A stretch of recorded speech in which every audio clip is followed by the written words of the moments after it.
Hey guys, CryptoDad here again. Thanks for joining me on the Saturday night live stream, live from Michigan, where you can throw out questions and I'll do my best to get them answered. We'll talk about Bitcoin, we'll talk about the news, we'll talk about altcoins, gonna move some crypto around for you guys and do some demo with some third-party wallets and hardware devices.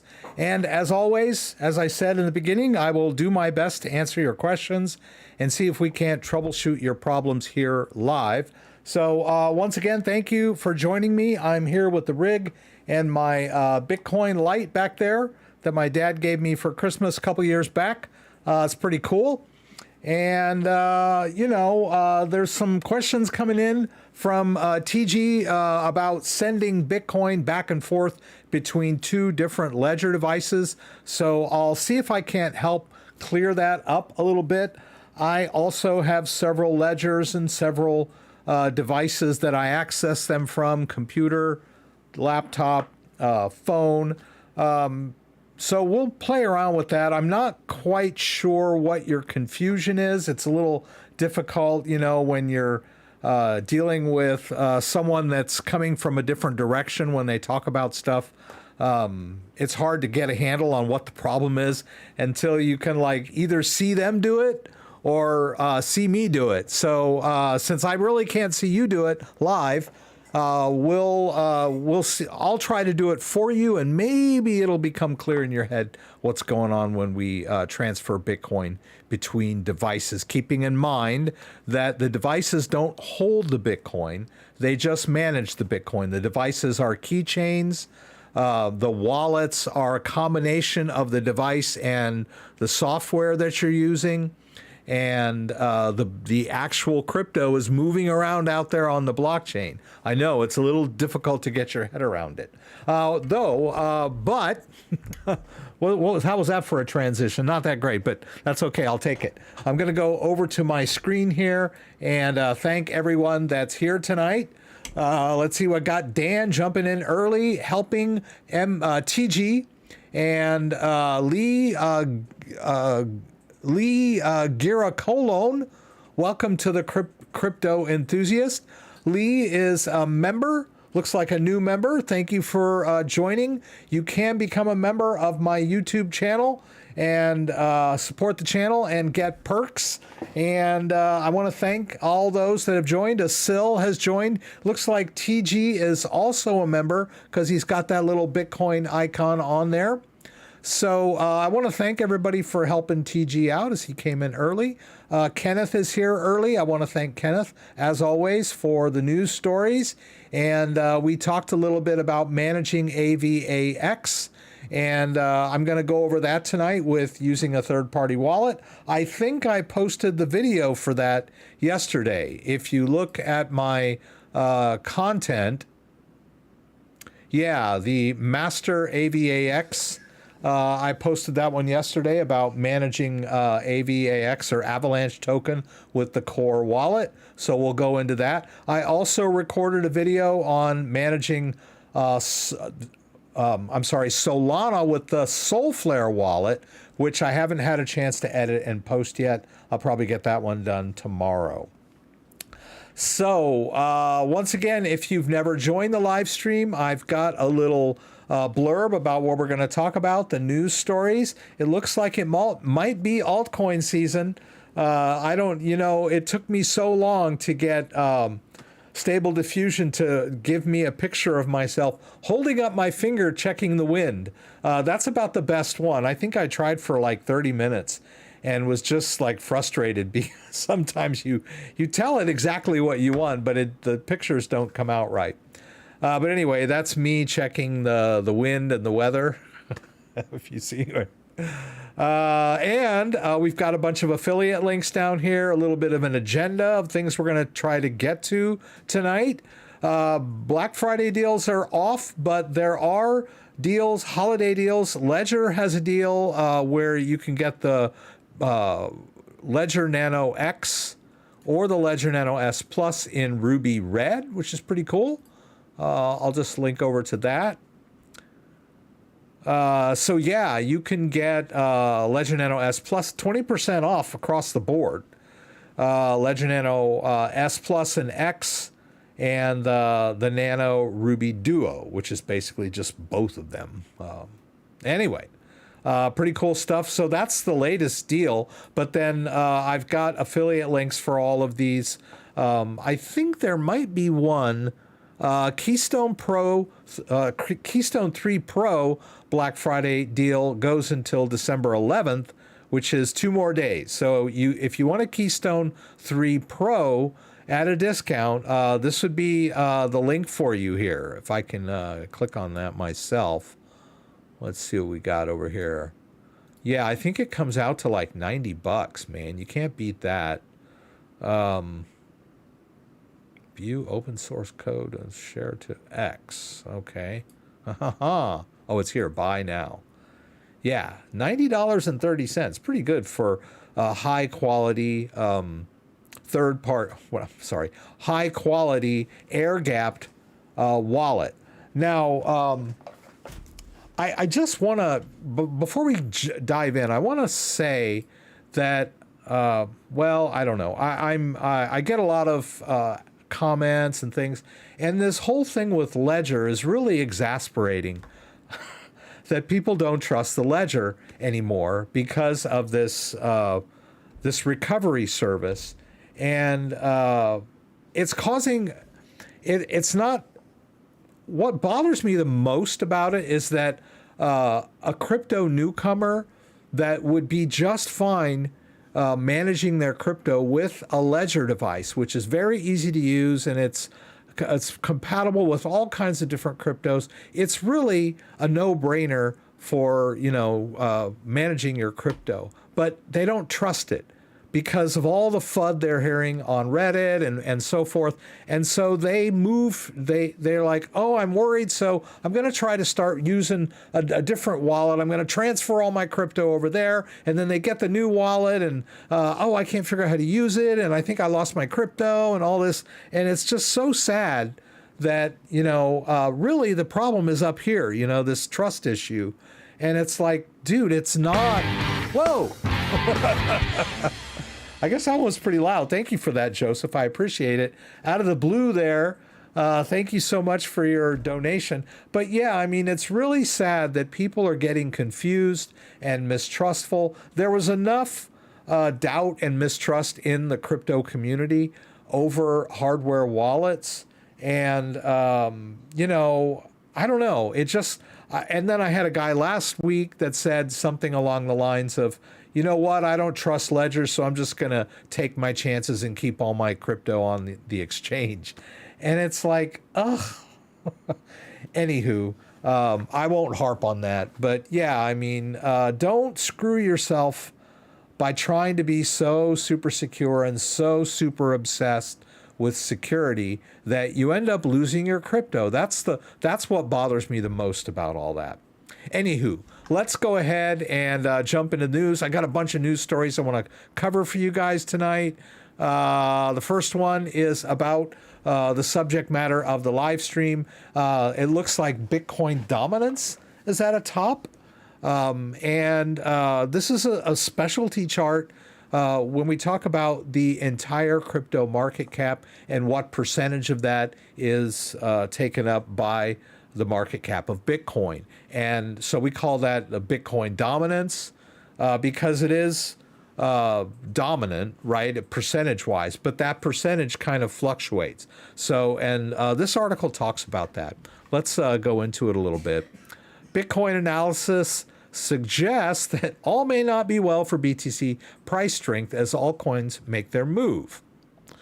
Bitcoin risks rolling over to cancel its latest uptrend, new analysis warns, as altcoins surge. In a post on X, popular analyst and social media commentator Matthew Hyland flipped cautious on BTC price action. Bitcoin dominance risks violating key level. So this is the Bitcoin dominance chart. TG, thank you so much for that, TG. I appreciate you. And we're going to talk about multiple ledgers here if I can get through the news. I'll try not to dilly-dally, so we can jump right into your issue about moving crypto back and forth between ledgers. Let's see. A subsequent return below. Okay. Tracked a subsequent return below the 44K move. Below 44K, I'm not too concerned about. Personally, I was like trying to figure out where the heck Bitcoin is and was. And I looked at last week and I was talking about Bitcoin breaking 38K, if I'm not mistaken. That was last week. Let's see what we got here. Yeah, okay, Bitcoin soars to 39. Okay, so last week we were talking about Bitcoin breaking 39, eyeing 40K, and now we're talking about Bitcoin might drop below 44K. Ooh. Anyhow, all right, let's see. For Highland, however, there are more sinister signs that the bull run may be in trouble after robust 60% gains since the start of October. Pretty impressive when you think about it. Bitcoin has gained 60% since the beginning of October this year. The smoking gun, he says, lies in Bitcoin's share of the overall crypto market cap. Dominance is rolling over as per the bear divergence that was noted, has given back all the gains from the move up the other day.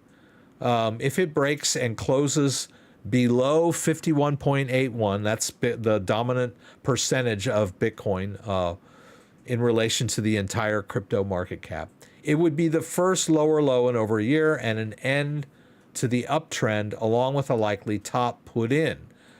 So he's basing his analysis on the price of Bitcoin on the dominance factor. I don't know that this is a good way to judge the price of Bitcoin on Bitcoin dominance, but it does, charting is looking at patterns, and these patterns have occurred in the past, and Bitcoin dominance dropping below a certain level could mean something for the price of Bitcoin. I guess, yeah, people are using their money to buy other stuff. I guess you could explain it that way. Bitcoin dominance hit 55.2% on December 6th, its highest level since April of 2021. A swift turnaround saw upsides progress unwind with dominance at 53.4% at the time of writing. And then altcoins are extending intraday gains. I've got separate news stories about these altcoins, so we'll kind of cover those in the other news stories. But just keep that in mind that Bitcoin dominance falling below a certain level has historically affected the price of Bitcoin itself. And as you can see, we're under 44 right now.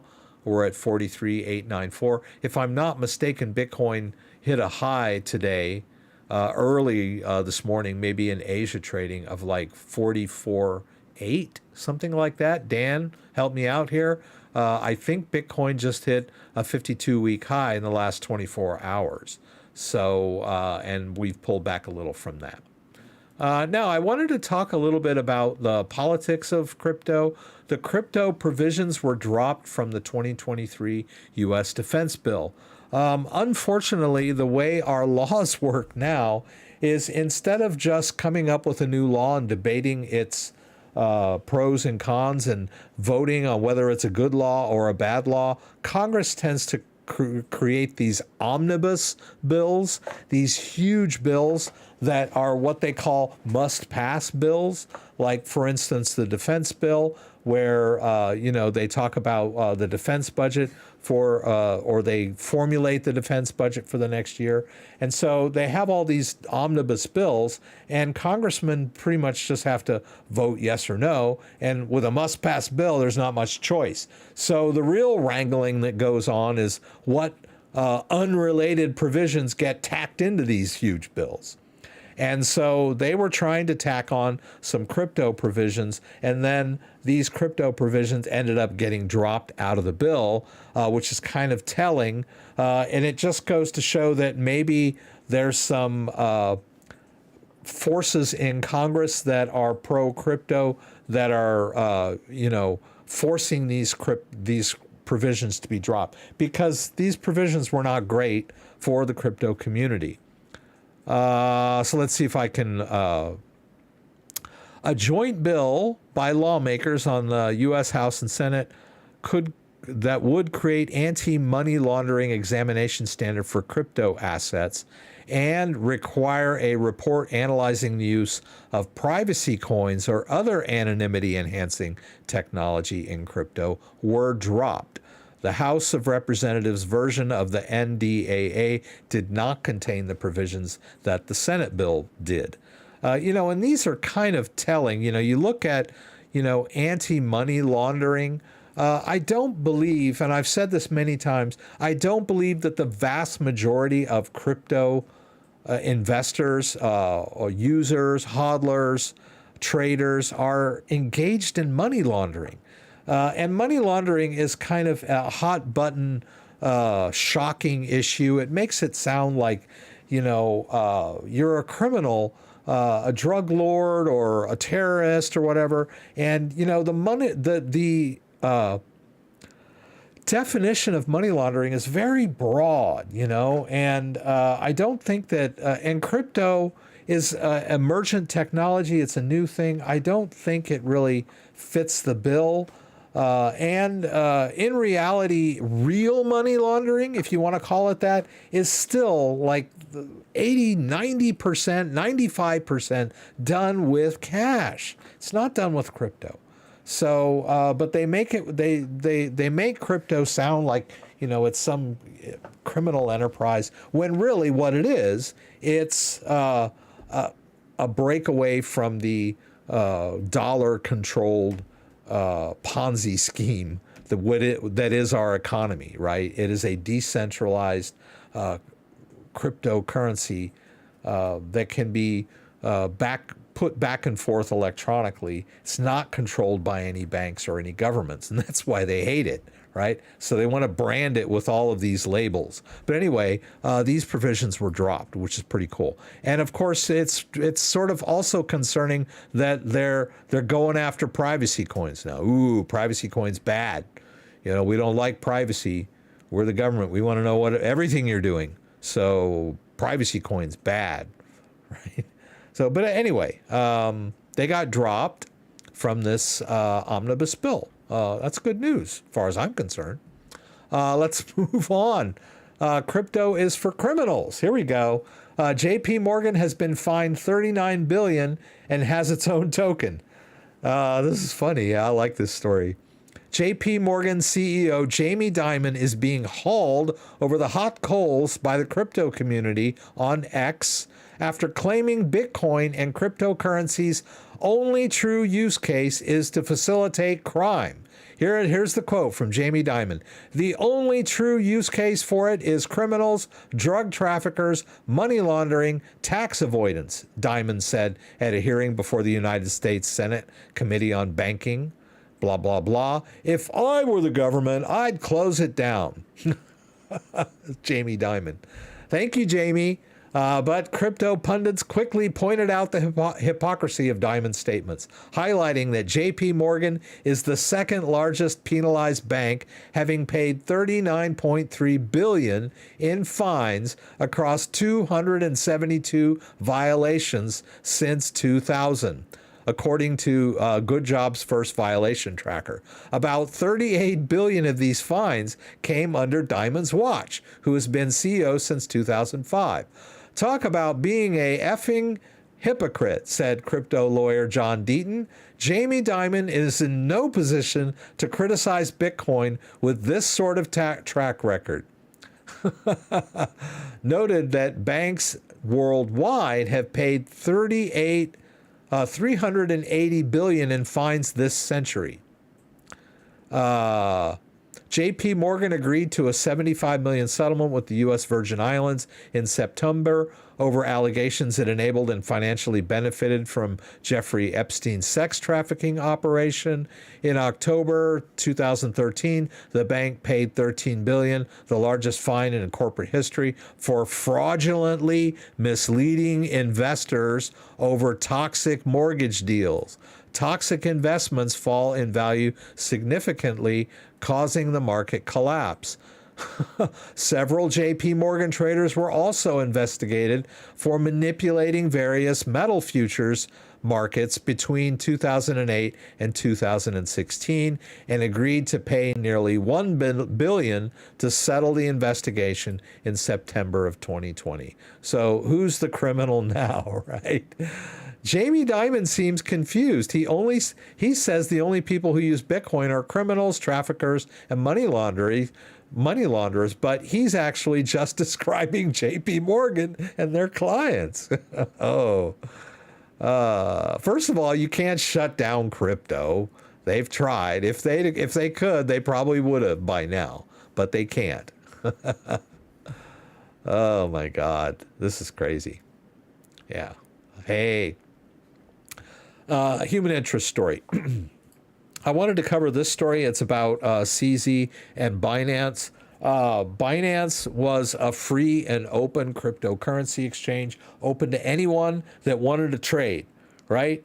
I used to use Binance all the time. All you had to do was put a little Bitcoin in there, and then you could trade for other altcoins that you might have wanted, right? It was a free and open system. It wasn't controlled by governments or regulated by governments. Anyone that wanted to trade crypto could connect to Binance and trade crypto to their heart's content. Well, the government didn't really like that very much, normal Joe being able to, profit in the crypto market. We don't like that without getting our cut and our piece. Boy, I'm probably going to get pulled off of YouTube for this one, aren't I? But anyway, so they shut down Binance. Tuesday marks the end of an era. Binance, this was a couple days back. I think this was December, updated November 30th, but it's been a week or two since he actually made this deal. Binance's Sheng Peng Zhao stepped down and pleaded guilty to violating anti-money laundering requirements, despite the fact that Binance was never a U.S. exchange. With that, myth of borderless crypto companies is truly over. To be sure, it is not the first time the U.S. law enforcement nailed a crypto exchange that was not officially in the country, FTX. But no company exemplified the borderless myth more than Binance, which will also pay a $4.3 billion fine to settle an investigation from the U.S. Department of Justice. So basically what they do is they threaten people and companies with like really horrible crimes that could put them in jail for a long year, for many years, basically end their life as they know it. Right? And so what they do is they agree to make some deal, and they'll say, okay, look, we're not going to charge you with terrorism and throw you in Guantanamo for the rest of your life, as long as you admit to money laundering. And we get that on the books that you're a money launderer, right? That's how the justice system works. Binance defied the boundaries of traditional company. It served traders everywhere, eventually becoming the world's largest cryptocurrency exchange. And yet, for a long time, no one seemed to know where it was located. The very idea of a headquarters was antithetical to Binance's whole identity. In 2018, I asked CZ where he was based. People still have this really strong concept of where your company is and where you are. He told me at the time, a company is a concept. An organization is a concept. When I asked where he called home, he just said, I don't really have an answer to that. Earth? Binance made a point of not being based in the United States outside its much smaller U.S. entity, Binance US. Binance became the world's largest cryptocurrency exchange in part because of the crimes it committed. Now it's paying one of the largest corporate penalties in U.S. history, Attorney General Merrick Garland said. So, turn them into criminals. That's the U.S. government's solution to a free and open trading place where people can come and trade cryptos, right? Crypto is irreversible, and crypto transactions are irreversible. So you basically take your chances. William Hunt, thank you for that subscription. I guess I should turn my speaker down a little bit. Maybe that's why it's so loud. But thank you, William. I appreciate that. Yeah, so the days of free and open crypto market trading are over. Most of the crypto exchanges these days require KYC and all that good stuff, so the government knows what you're doing now. So bully, good job, government. Let's go over here. El Salvador, a bright spot, could raise in $1 billion investment per year with new Freedom Visa. The country's treasury owns over 2,700 Bitcoins, which has yielded over there we go, Crypto Thorough. Thank you for that subscription. El Salvador is targeting Bitcoin and crypto millionaires in its latest push to attract long-term residents to the country. The nation kickstarted its Freedom Visa program on Monday, doling out residency to a maximum of 1,000 people per year who invest at least $1 million worth of Bitcoin or Tether. Wow. Okay. Eligible participants receive a long-term residency permit and have a path to full citizenship. An application costs a non-refundable $999 in BTC or Tether, and the process has gone live as of Friday. This actually wasn't the story that I meant to post in here. The story that I meant to post was that basically El Salvador, which has been getting lots of hit pieces about their adoption of Bitcoin and how stupid they were, is now in the green, pardon me, or the black. They've 3 million in profits, and they're not planning on selling their Bitcoin anytime soon. I'm a little behind time, so I'm not gonna worry too much about it, but I'm pretty sure. No. Okay, this is the one that I wanted to. Yeah, and they have no intention of selling. So I don't think I can paste this in. I ran out of room in my description. So, but they've been vindicated, right? And I think in one of the stories that I read about this, they had actually challenged all of these so-called hacks and journalists that had been writing about, how they were losing money and how stupid they were for adopting Bitcoin and using it to retract their stories and, or write them news stories about this. The press is pretty silent about the fact that El Salvador is now sitting pretty with their Bitcoin investment. Pretty cool. All right, so I'm going to try and cover these stories real quick. I've got them linked down below. Cardano jumps 20% as analyst eyes Bitcoin pull back to 40K to fill the CME gap. Market observers underappreciated future inflows from institutional investors to Bitcoin.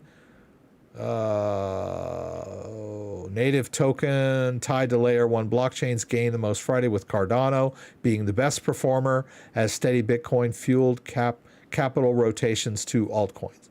So we've got Cardano in the news. We've got Solana in the news.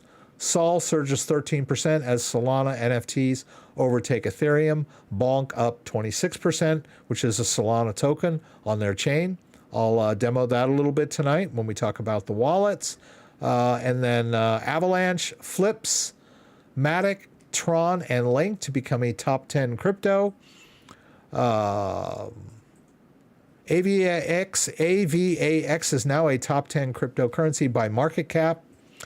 In US dollar terms, AVAX has jumped 150% year to date, almost all of it over the past month. Crazy, huh? So it looks like it's altcoin season. We'll see. But, when you have gains like this, always expect, a pullback, at least a temporary pullback.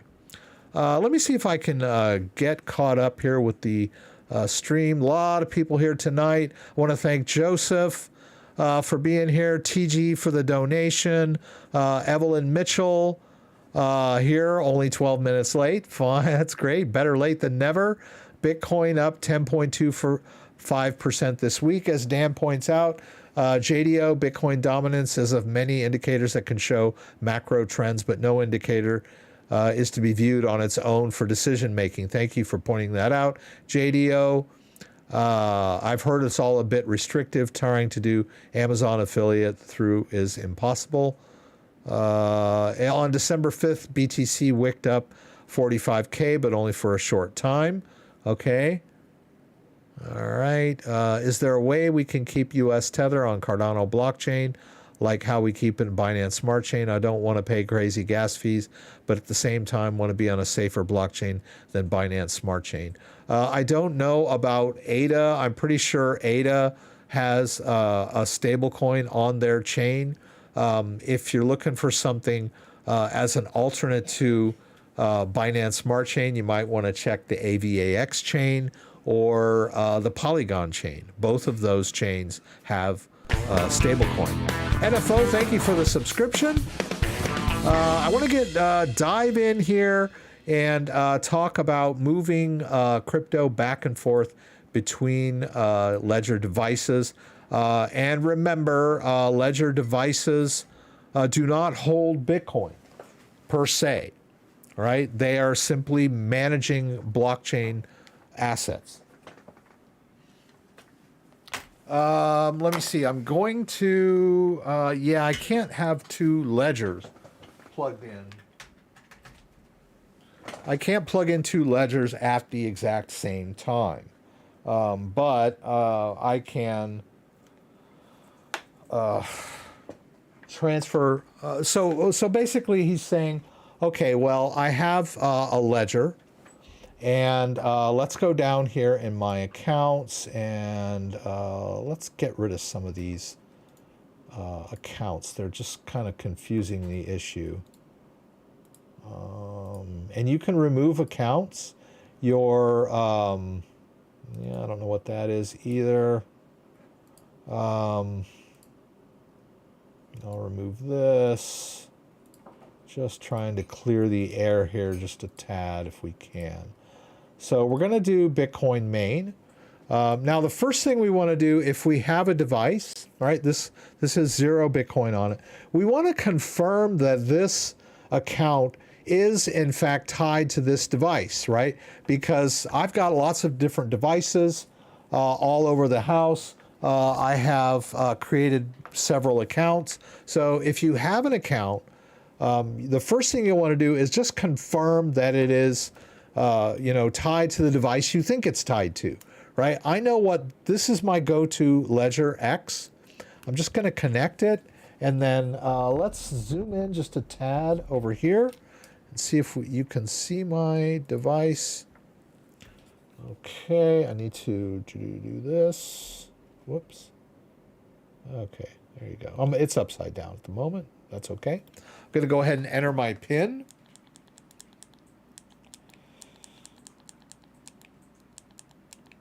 You guys can go get some coffee while I do this.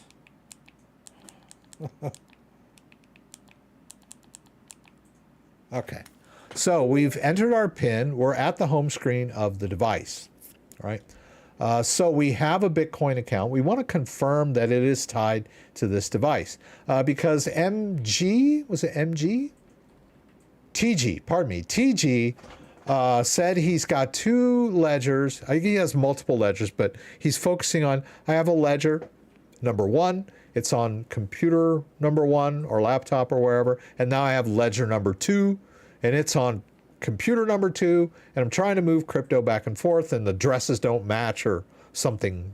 I couldn't quite understand exactly what he meant, but we're going to do it. Anyway, so how do we confirm, right? Well, we do the hardware check. We can do a receive, and then when we hit continue, it's going to ask me to open the Bitcoin app on the device that's attached. And it's going to check the device and show me the address, right? So it does, this is a hardware check. It's like, okay, this account, if you want to send to this account, here's the receiving address. I can see it on the device. I can see it on my screen. Boom. We just confirmed that this device is in fact matched to this account. right? Now we saw an address too. Now keep in mind that a Bitcoin wallet, I'm sorry, I'm standing on my foot's on one of my cables on the ground. A Bitcoin wallet will generate multiple addresses. Every time you go and hit receive, you're going to get a brand new address every time. Different address. That's the way Bitcoin wallets work. They all work like that. It could be a desktop-based Bitcoin wallet. It could be a Trezor-based wallet. It could be a Ledger wallet. They always will generate brand new receiving addresses every time you go to get a new when you want to do a receive. This is to improve the privacy of the Bitcoin network. If a Bitcoin address had the same address every time, then if someone were sending you Bitcoin, and you sent them your receiving address, they could check that address and see every transaction that you've done in that wallet. So it generates new addresses to improve privacy. So when you're talking about, I'm trying to send from this address to that address and they don't match anymore, I'm wondering maybe you just are thinking it should be the exact same address every time. Maybe that's what's confusing you about this. Also, and if I make it a little more confusing for you, you can always send to previous addresses, right? They're not going to show up on your device when you do a receive, but they're still valid. So maybe that clears it up a little bit. I'm going to go ahead and go through the entire demo. But here's our address, right? I can go ahead and just close this out. Now, this is device number 1. All right, let's get out device number 2. Now, you're doing it on a different computer. And Dan kept telling you, why don't you just do it on the same computer? It would make it easier for you. But I'm just going to demo on this computer for the moment. All right, I've got a different device. I just connected a different device. I'm going to have to enter the PIN real quick.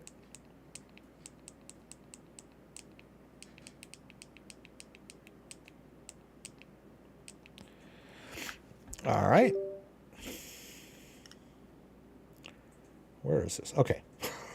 All right, so this device has its own copy of Ledger Live on a different computer. Let's just say it that way. But I can manage this device on my computer in my copy of Ledger Live. So all I have to do is go up here to Add Account and say, I want to add a Bitcoin account. And I'll hit Continue. It wants me to open the Bitcoin app.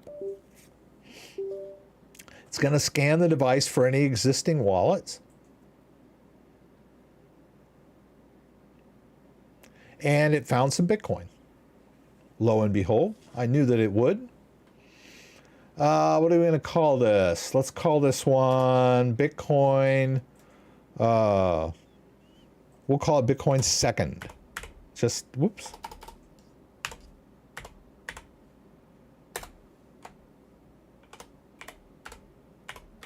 So we can kind of keep it clear in our heads. All right, so now we've got Bitcoin second. Now, this could be over on a different computer or whatever. Now, let's send some Bitcoin from Bitcoin second to Bitcoin main, right? The one we just checked. Now, let me turn this off real quick. Yeah. Oh, I guess I could just move it up here so you can see what I'm doing. All right, so I'm going to go back into Bitcoin main. I'm going to do a receive. But I won't. Well, if I do the hardware check, can anyone guess what's going to happen?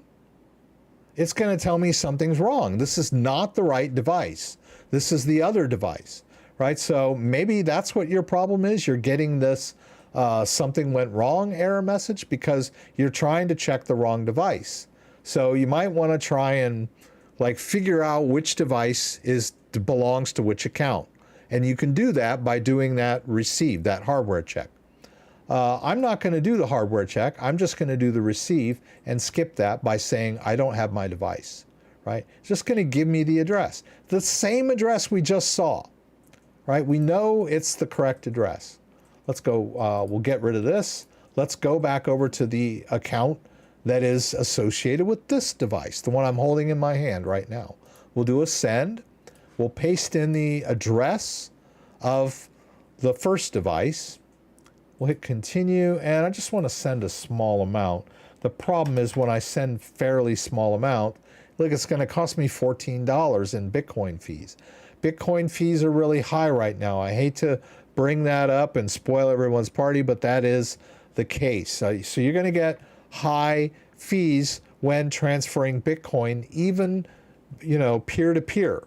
So you're also going to see high fees when you trade Bitcoin, because the cryptocurrency exchanges use Bitcoin wallets too, and they're paying high fees. So they're going to move, you know, they're going to absorb those fees by passing along to you. There's going to be high withdrawal fees when you withdraw Bitcoin from cryptocurrency exchanges. So that's because Bitcoin is pumping a lot of activity on the blockchain right now. It's just a fact of life. It's kind of, it sucks that it happens, and they've tried to figure out ways to mitigate this, but as it stands, when there's a lot of activity on the network, you get high fees, trading fees, withdrawal fees, transfer fees. So we just have to learn to deal with that. They're much higher on the Ethereum network. But anyway, let's hit continue here. It's telling me that the fee is more than 10% of my principal, which I'm aware of. Now this device has to authorize that outgoing transaction. So it shows up on my device, review the output, there's the amount, there's the address I'm sending to. I'll click approve, and then I have to approve the Bitcoin fee there. I got to click through there, there's my fee, and then I click accept and send. The Bitcoin moves off. Off it goes. This Bitcoin account has less Bitcoin, and now if we go back to the main account and do a sync, we should see that other Bitcoin account kind of bubble to the top. Or not. Let's go back down here. Oh yeah, there it is right there. I don't know why it's not higher, but it should. But the Bitcoin moved from one blockchain address to another way out there on the blockchain. But this software is a window to that, and we can manage our balances in this interface, and this is our security, right? So these are the keys.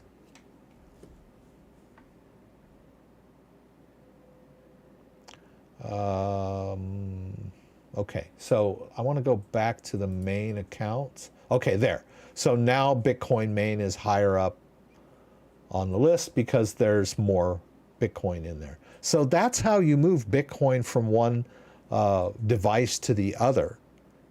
I hope that helps. We could have just as easily connected this secondary device to a completely different computer and done it that way.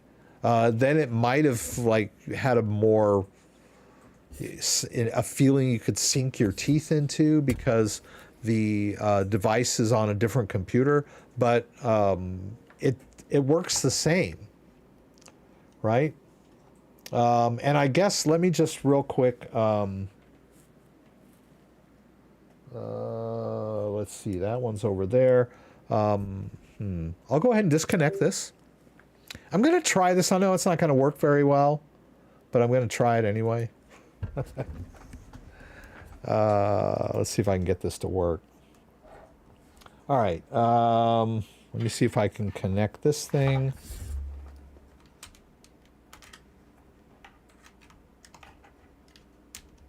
Come on. Oh, of course, it's not cooperating with me.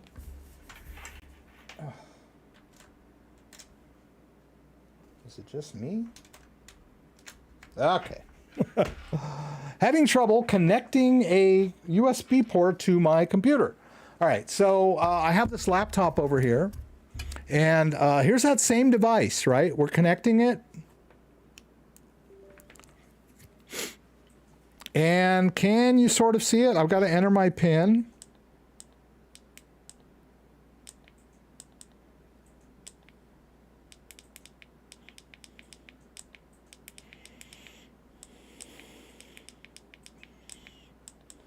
Ugh, doggone it.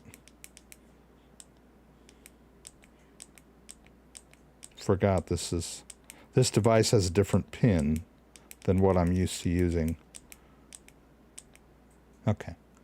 So it's connected to this computer, this laptop, which is a little bit difficult to see. All right. So we're going to go into accounts. We're going to do add account. We're going to choose Bitcoin. We're going to choose continue. And we've got this secondary device. And what did we call it last time? We called it Bitcoin second.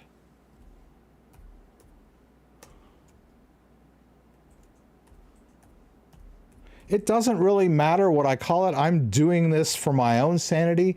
The ledger devices remember, right?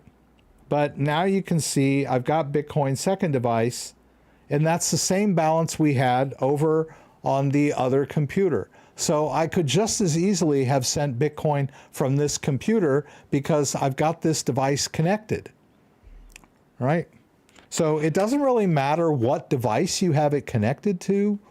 The ledger, I'm sorry, as far as when I don't mean ledger device, I mean computer, phone, or laptop or desktop. It doesn't really matter. The device will always, the hardware ledger device will always remember your balance. When you connect it and do add account, or you can do a receive, it doesn't matter. The device remembers the wallet for you, right? So we can go back over here.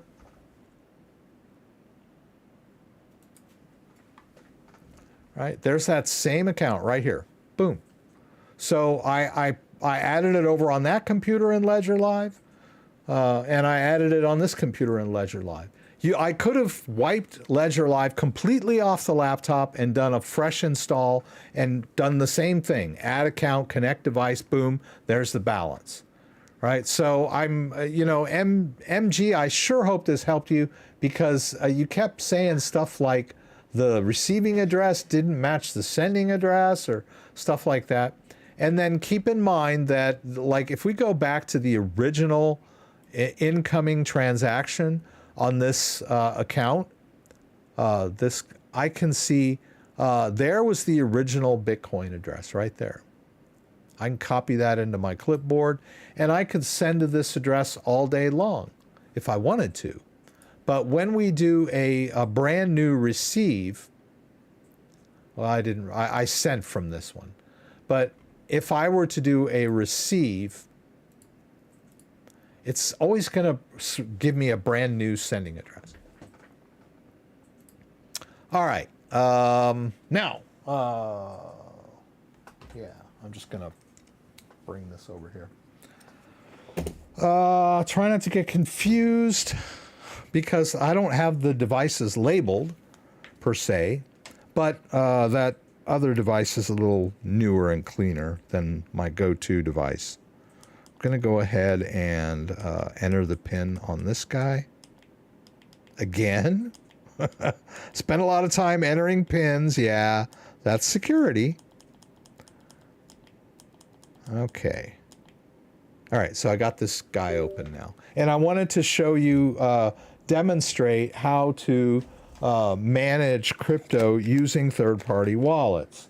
I get a lot of people complaining about third-party wallets, but when Ledger and Trezor both came out, they didn't have their own standalone software. It was basically the device was, hey, we got this device, it'll hold your private key, and it's compatible with several wallets out there.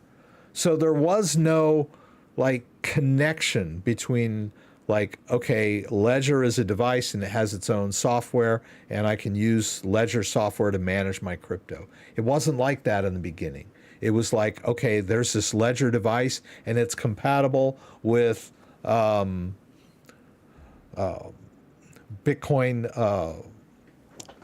I can't remember the name of the wallet. It's compatible with the Electrum Bitcoin wallet, or it's compatible with Blowjoe Bitcoin wallet, and that's kind of the way that it worked for a while. And just like if you buy a PC and then you go out and you buy some brand new game, well, the game isn't made by the people that make the PC, and the game isn't necessarily made by Microsoft, the OS that you're running, but you still use it.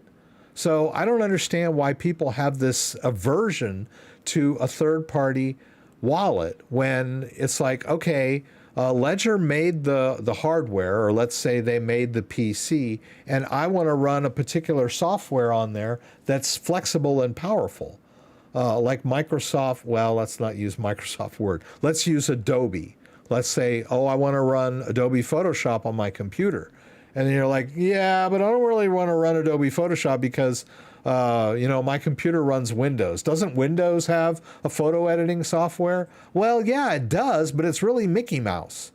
So maybe you should run the best software out there for editing photos, Adobe Photoshop, right? It's the same with a Ledger device. You got this great Ledger device that can manage your private key, and there's all these third-party development teams out there that are writing software that's compatible with this device, but nobody wants to use it because, I'd rather use Ledger Live. Why? Doesn't make any sense to me, right? Think of it in that terms.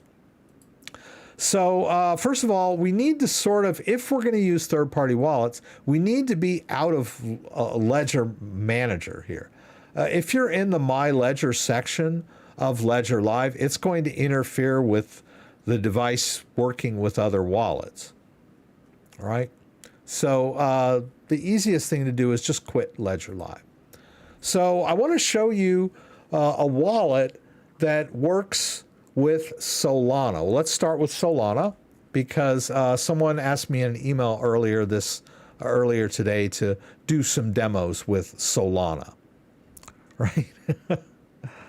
So I'm going to go into my browser, and let's close all these news stories out. Let's get all these tabs closed because by the end of my live stream, I've got so many tabs open. All right, so this is the wallet, Solflare. In fact, let's just go ahead and take it out. Whoops. Let's just remove it from Brave so I can show you from scratch. All right, so I've got this wallet. I want to use it, and I've got the Solana app on my device already. So let me show you what I mean. There's Solana right there. Let's go into there. All right, let's go over to download for Brave. We're going to add this to our Brave browser. It could be Chrome too. They have one for Chrome.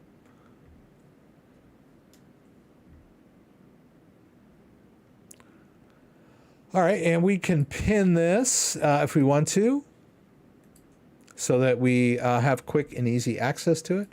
Now, the wallet, I could create a standalone wallet that has a seed phrase. But I would have to type the seed phrase in every time I wanted to use this wallet. Actually, not with this extension, right? But you would be, it's going to give you a seed phrase. You'll write it down, store it in a safe place. And then if anything happens to your computer or your browser, you can always restore your wallet using your seed phrase. which is okay, but that means that the seed phrase is being stored on your computer. It's exposed to the internet, exposed to hackers and crackers and remote access and all that unlikely stuff that's going to happen. Much more likely you'll be tricked into revealing your seed phrase.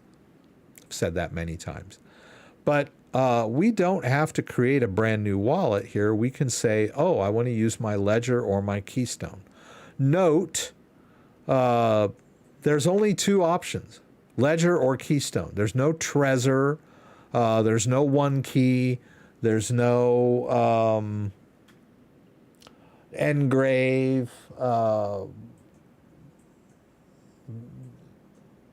I guess that's all I can think of right now. See, Ledger is the most compatible hardware wallet out there, right? And people are always bagging on Ledger, but there's a lot of development that supports Ledger, right? So I'm going to click Ledger. It tells me to unlock my device, which I've done. I'll hit continue. I got to enter a password here.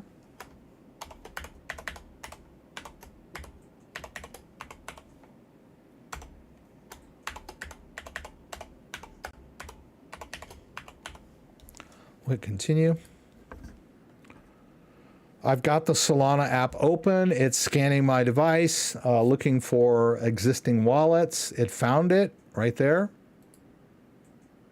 I'll hit continue. I'll enter. And lo and behold, I have access to the Solana that's stored on this wallet. It's telling me the total portfolio. So we basically, if we look at we can look at it up here too, in this interface, basically the same, right? We've got Solana and we've got that Pyth. And I think I bought some of that Pyth with you guys a couple weeks back. It's down a bit today. So why don't we go ahead and let's see, where's the swap? Is it here? Oh yeah, we got swap here. The wallet is connected, so let's go ahead and swap some Sol for Pyth.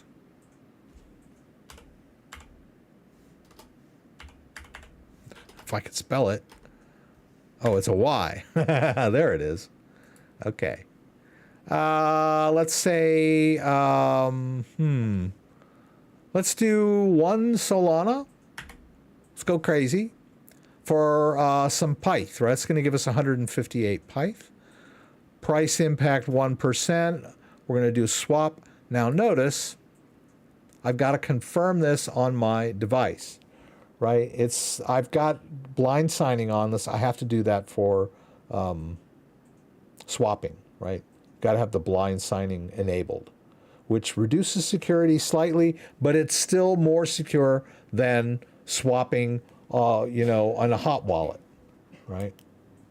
There's the message hash. We click approve, and we just confirmed that swap, and it's complete.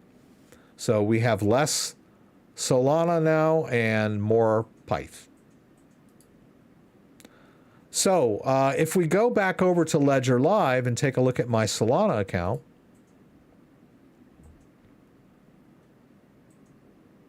Ledger Live, I know there's a problem with Solana right now in Ledger Live. Okay, there, it's synced up. Now it's telling me there's only two. There should be less now. Let it sync up.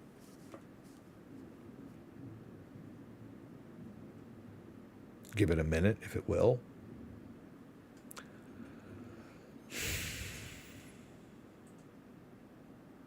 A lot of activity tonight, right? We're on a busy night, so we'll see if this works. But this balance should go down. It should go down by 1 Sol here just shortly.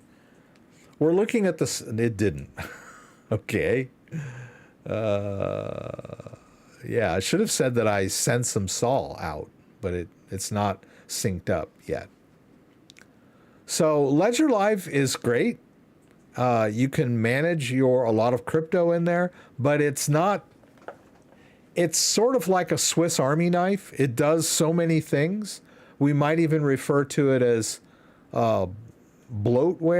I don't know if that's the proper term, but it does so many things and manages so many crypto It does a lot of things okay, but like there's certain things that it doesn't do that well because it's not specialized enough. And so one of those apparently is syncing. I don't know what it is about Ledger Live, but there are times when it doesn't sync right. It's still not showing the proper balance here. But notice another thing that Ledger Live lacks when it comes to my Solana account. Do you see any of my Solana tokens in there? No. All right. You have to go over here and there. Now I can see my Solana tokens. Right? All these Solana tokens that I'm managing in this wallet on this device are not really showing up properly over in Ledger Live. Not to mention the fact that it's not syncing properly to the balance of Sol. It should show me there should be less Sol. It's not.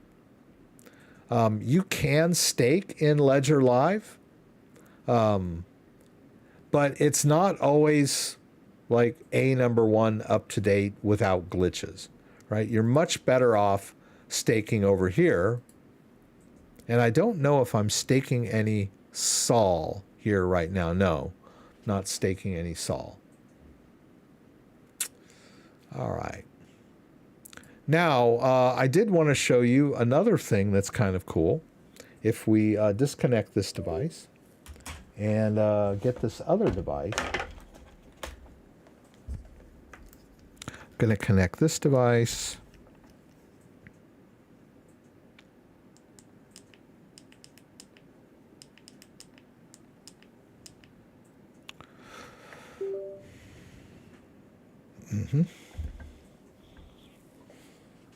This is our secondary device.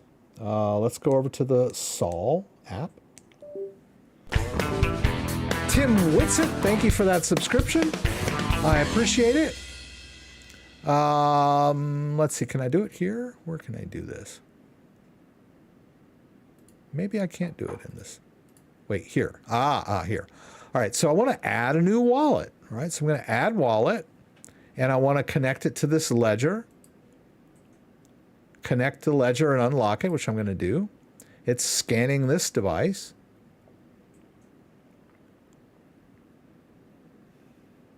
Not the same ledger device, different ledger device.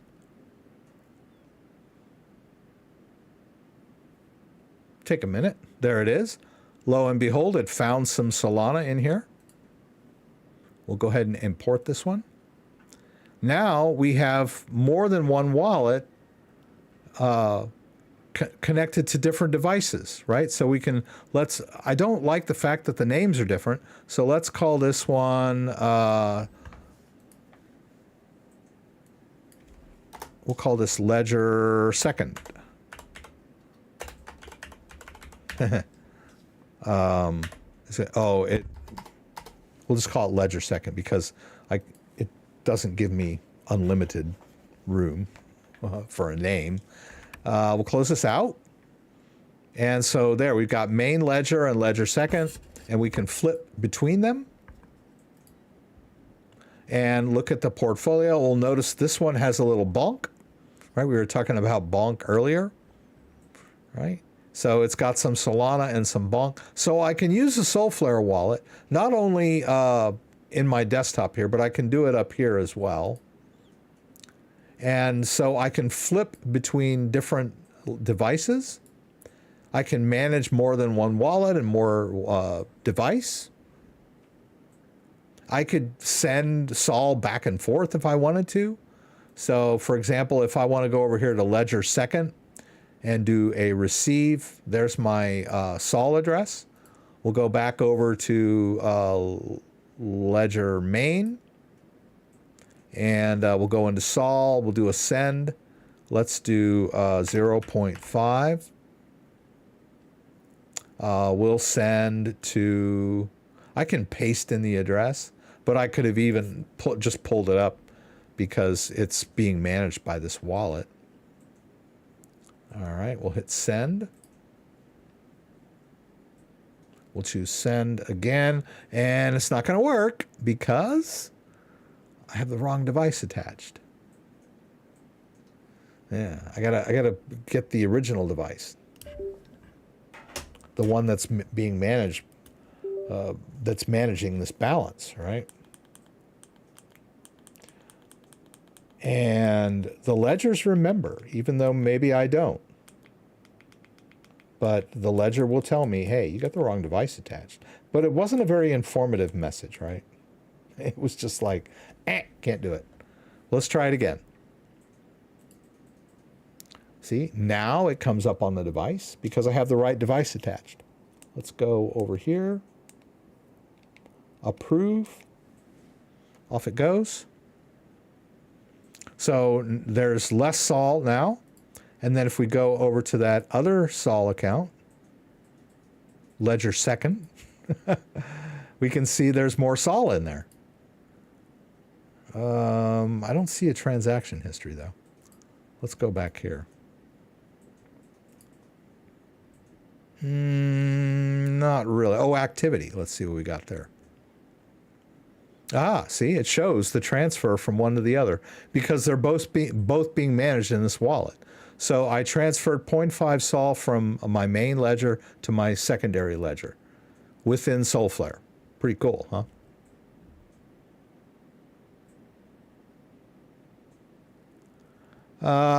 Let me see if I can get caught up. I'm going to go and we'll use Core Wallet next to manage some AVAX and some staking. An issue that Kenny brought to my attention the other day. But let me get caught up here. My folios look decent for the first time in 2 years. Dave, yeah, that's good news, right? JDO, BTC addresses, FYI, you can reuse an old address to the same account to receive new BTC. Yes, you can reuse the same address over and over again. It will still go into the same wallet, even though the wallet is now generating new receiving addresses. Thanks for pointing that out, JDO. So if you're on an exchange like Gemini, or I think you can even do it in Coinbase too, and whitelist addresses, and you have an address whitelisted already, you don't have to continuously send to the new addresses, right? You can keep using the same address.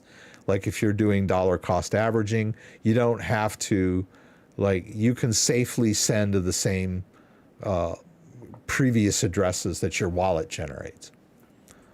They can look up all the transactions you've made on the wallet, then they would know how much BTC you have. Not a practical issue for exchanges. Yeah, it's not a big deal. I don't really care that Coinbase knows how much Bitcoin is in my wallet. I mean, they already have all my activity of sending out from the exchange. But let's say, for instance, that you have a whole bunch of Bitcoin that you bought on a different exchange, and you would really rather not have Coinbase see that balance because Coinbase has access to it when you use that address. And if the government subpoenas them, they could look at that sending address and say, oh, I see Rex has a lot more Bitcoin in there than what he bought on Coinbase, right? Because blockchains are transparent. So yeah, maybe resending to the same address of the same wallet that you designate as your Coinbase wallet might be okay.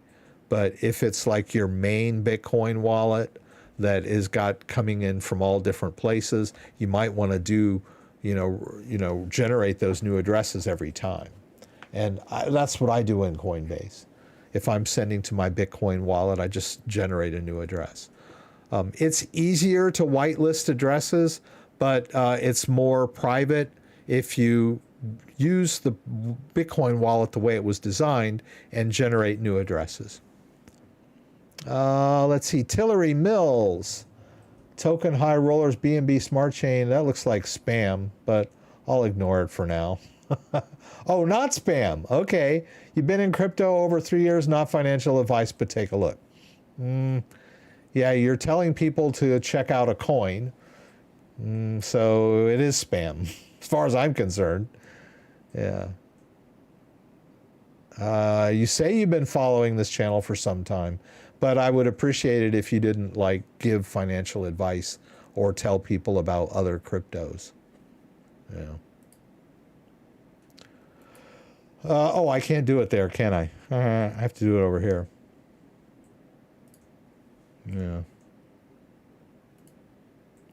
I'll put you in a timeout for a minute. Don't get mad. And say that I would like to use my ledger device. Oh, that's an old video. We'll go back to that in a minute. Let's see. I want to go back here where I'm showing this. Yeah. I did a historical look at previous BTC halving cycles, and looks like about 5 months after is when the price begins to go up and stays there until the top is found. Yeah, so we're coming up on a Bitcoin halving next year in March or April. And so what JDO is pointing out, that historically the price of Bitcoin after a halving usually starts to really take off a few months after. So, but there is a lot of hype and buy the rumor, sell the news kind of stuff leading into the halving. Just like there has been a lot of hype leading into a potential ETF approval, right? Exchange traded fund for Bitcoin. We'll see what happens with price. You never really know. Sometimes, like when the ETF actually gets approved, Bitcoin price may go down, right? People sell off thinking, now that the news is out, I'm going to take my profits. Sean Reed, I've heard rumors that the Keystone was not completely open source. Is that true? Yeah, this whole open source thing, I'll comment on that. People talk about Trezor being completely open source. The Trezor 1. Whoops. Ugh, I hate when that happens.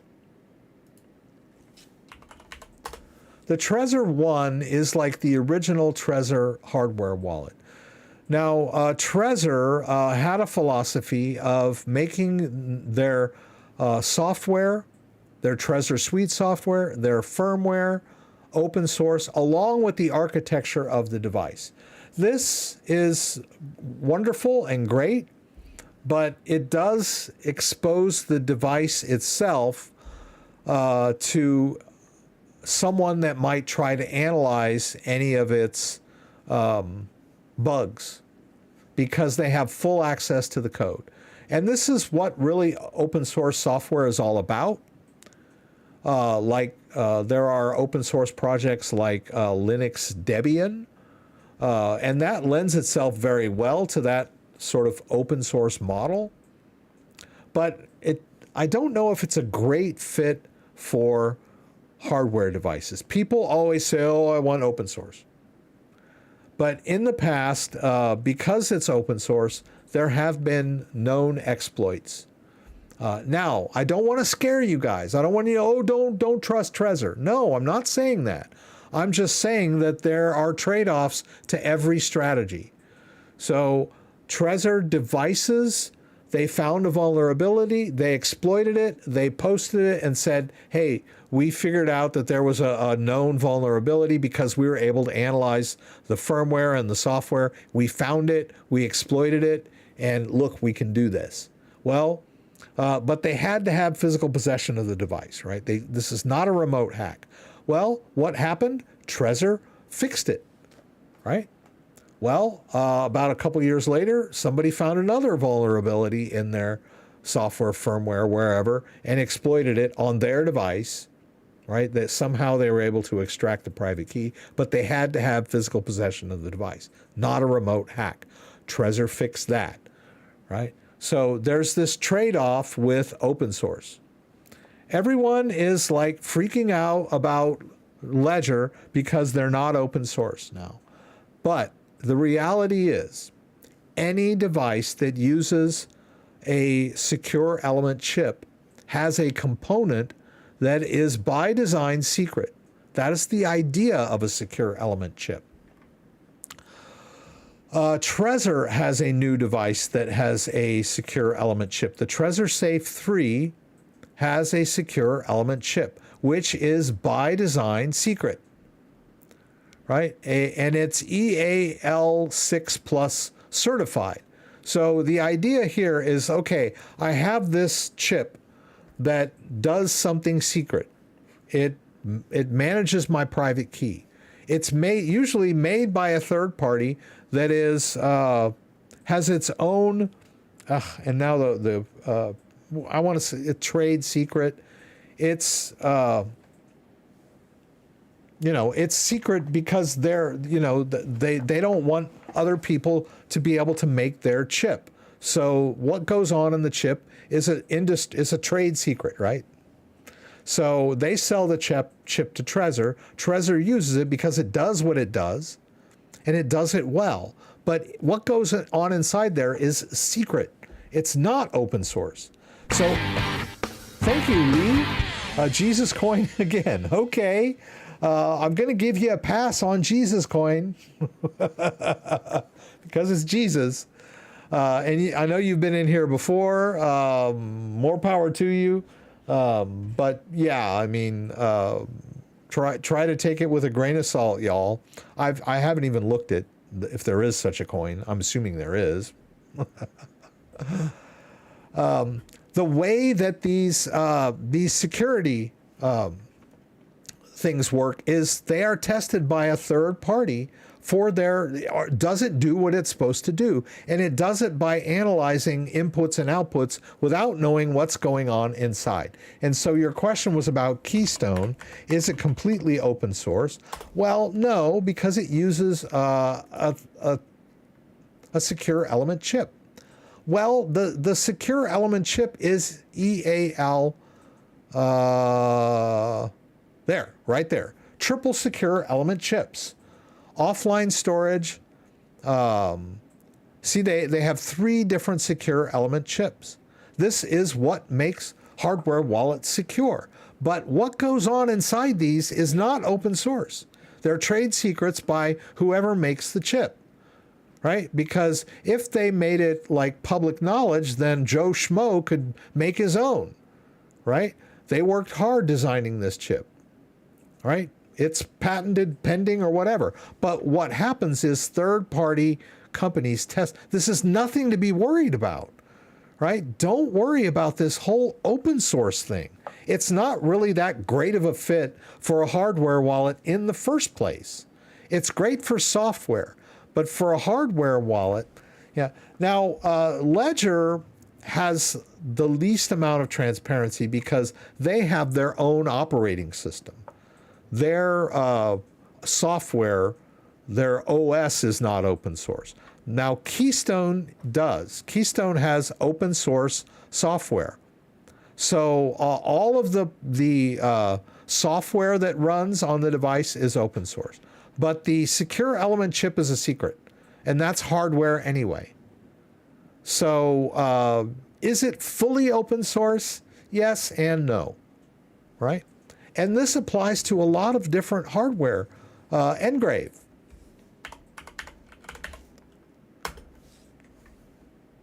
So the world is not black and white, right? Everything's not about open source. Let me see if I can get into... Learn more. Okay. It's air-gapped wallet. It's great. 4-inch touchscreen. Aha, there we go. EL7. So it also has secure element chip that is EL7 certified. I don't know who actually does these certifications, but they test the chip to make sure that it is secret and secure. Secure element chips are everywhere. They're in your ATM card. They're in your credit card. They're embedded in your passport. This is it's a good thing, right? So try to get off this whole mindset of open source good, not open source bad when it comes to hardware wallet. It's not really a good fit to judge hardware wallets as whether they're transparent. They should be secret. Right. So, and to try to take the entire ecosystem of a hardware wallet and say, is it completely open source, doesn't really apply, right? The only thing that it really applied to was that the Trezor 1 and the Trezor T, because they had the architecture available. You could make your own device if you want to, but that comes with its own set of issues, like I said, being fully open source, architecture and software and firmware has its own drawbacks, right? Not saying it's not safe and it's not secure. I'm just telling you there's issues. All right. I know I've been over this over and over. You guys are like crazy. You're like, Rex, stop talking about this. Let's move over to the next third-party wallet that I wanted to show you guys, the Core wallet. Let me delete my Core wallet over here. Whoops, if I can get it. I'm going to go ahead and delete it off so I can show you what it looks like from scratch. Even though I already have... and this is what's really cool about using hardware devices to manage your third-party wallets. I'll show you this in a second. But you can have your device, my device, laying around for years, and I was like, you know what? I remember a couple years back, I used the Core wallet, and I'm pretty sure I used my Ledger. Let's find out, right? So we'll bring up our Ledger. Let's get out of Solflare. And let's go over to the AVAX Avalanche app. Right, there's Avalanche. We'll go inside there. We need a wallet, right? So let's go over to here. We're going to get the Core extension for Brave, which you saw me just delete it. Now we're going to access an existing wallet using with Ledger. Notice Keystone is available, but Ledger and Keystone are like doing a lot for third-party adoption, right? Keystone has gone all third-party. And someone mentioned to me, I think last week, she goes, I need a hardware wallet that is fully open source and it doesn't rely on third parties. They're like, I need an air-gapped wallet, and don't tell me Elipal, because they're not fully open source, and don't tell me Keystone because they use third-party wallets. Like, well, you're kind of limiting yourself. But the philosophy behind Keystone is like, hey, we make the device. Let other people handle the wallets, right? But we're talking about Ledger right now. And I could do this with Keystone, but it's pretty difficult. It's not like... And trying to do it live is really because the camera, it's hard to like deal with the camera when I'm dealing with an air-gapped wallet, right? And I would not recommend an air-gapped wallet for a newcomer. This is another thing about, I want to be super, super safe and secure. So you get the most complicated wallet you can find, and then you screw something up and lose your crypto because you can't figure out how to do it. Oh, this is a great wallet, right? It's just a little difficult to use. All right, we're gonna do the Ledger. It sees that I have some AVX on there. All right, because the device is connected and the Avalanche app is open, I need to name this. We'll call this Ledger X, and we'll create a password.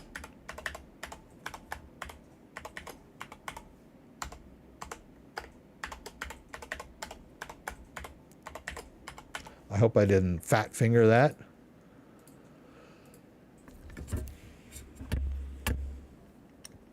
I think I got it. Okay, so the portfolio is now connected to the wallet. Yeah, I'm pretty sure. Actually, usually you have to connect it, right? But as you can see, what we can look at here is that, it sees that? Well, that's weird. All networks. Okay, let's look at the C chain real quick. What else is there? Yeah, I got something on the... I thought I had something... Oh, I don't. Not on this wallet. My bad. I have a different wallet where I'm doing staking. And I don't have much Avalanche in this wallet because I remember I transferred some over to the other wallet so that I could do that demo where I staked.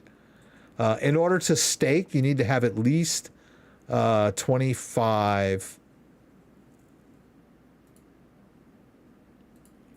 you have to have at least 25 AVAX in the wallet, and it has to be on the P chain. So you can move AVAX between C chain and P chain so that you could stake, but I don't have enough really to do that complete demo. But I do have a different device that's staking.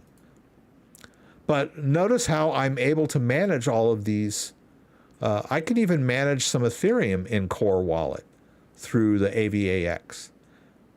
That's where it sees that X data, right? And there's not very much Ethereum in there, like $11 worth of it. This is not a great example, right? But I did want to show you one other thing. So I remember someone was asking me about Oasis token. And so this morning, I was like, Oasis token. First, I went over to the video. And I was like, oh, okay, here's this video that I did back in 2 years ago. And I noticed, hey, I'm using the Oasis wallet over here with my Ledger device. So I was like, do I still have any Oasis on this device? Let me find out. Let me get out of this. So I went over to Ledger Live and I installed the Oasis.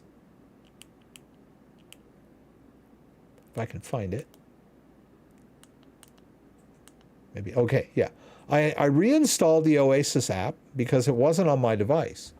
That's another thing, right? You could even have deleted the app off the device, right? So I went over to the Oasis website. I'm going to have it here. I'll just pull it up here.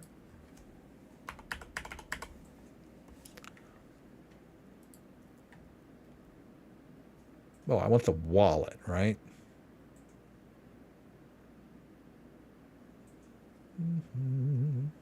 There, wallet. Let's see. Oasis web wallet. Okay, there we go. All right, so say open wallet. So I'll go into the Oasis app. I'll hit open wallet. And I choose Ledger. And the Oasis app is installed, open. I connect my Ledger. It checks it. Lo and behold, I do have some Oasis. Not a bunch. 3713. How much was that? Well, let's go over to CoinGecko. It's the Rose token. This might answer your question. Echo? Stop. Let's see. How much Rose did I have in there? Oh, okay. So about $300 worth of Rose that I had totally forgotten about, but I could find it again because it was on my Ledger. I had used the Ledger to manage my Rose rather than using this wallet to create a standalone wallet with a seed phrase that maybe I wrote down and stuck in a notebook somewhere and forgot about. I don't know where it is. I'll have to go look through my file cabinet or through my, my files and my disks and all that stuff. No. I always use my Ledger device when possible. So let's just install the Oasis app and see if there's any in there. Sure enough, there was, right? So there's another advantage to using your Ledger device because you're not going to lose your Ledger device. And if you do, you got your 24-word backup phrase that covers all of those cryptos that you've been managing with your third-party wallets, right? So you're never going to lose it.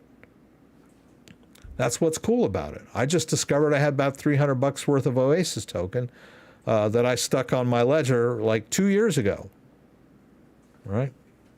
Actually, you can see back in 2022, I pulled out 10,000 of it, which I don't know what the price was at that point, but yeah, it was like $800 worth. So I sold some of this off, but I left some in there. And hey, you're like you going through your couch cushions for spare change, go through your Ledger device for, third-party wallet apps. See, maybe you threw some crypto in there and forgot about it. Good stuff, man. All right, let me get caught up with the stream questions here. Yes, another comment talking about banks laundering money more than crypto. Mohammed, I hope I didn't skip anybody there. Meme coin, it's okay. It's named Jesus. I'll give it a pass, right? Going to church tomorrow. But I don't think they would accept Jesus coin for a donation. I think they'd rather have dollars, but that's fine, right? Mohammed, your view on Link or many cryptos, like I'm afraid to do short selling, but in bull market, so I'm long right now. I'm not really a good person to ask about trading advice. As you can see, I sold off a lot of my cryptos when they were in the red because I needed money, right? So I'm not the guy to ask about your high-end crypto trades. I would never go short on anything. Short is you're leveraging yourself, right? If you buy crypto or you buy anything and you expect the price to go up, great. The worst that could happen is that you lose the money you invested in it.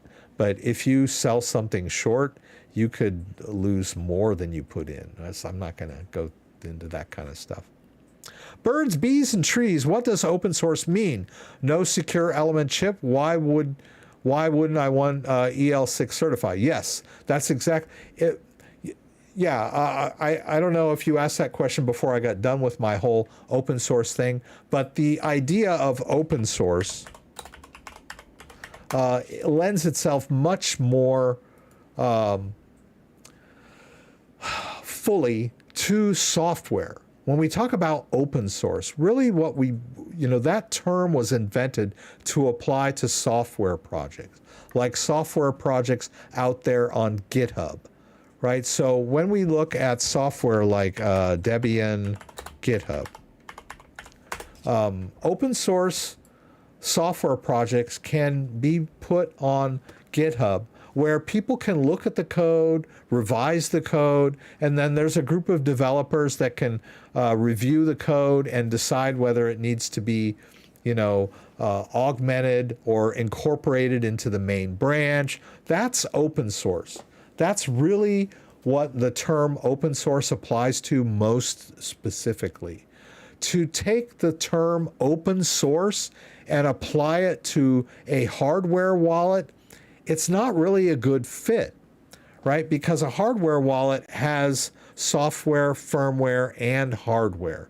And like I said, I believe the Trezor is the only device that the architecture is fully open source, at least for the Trezor 1, right? They had the plans that you could get the plans, and if you had a 3D printer, you could actually create a Trezor device.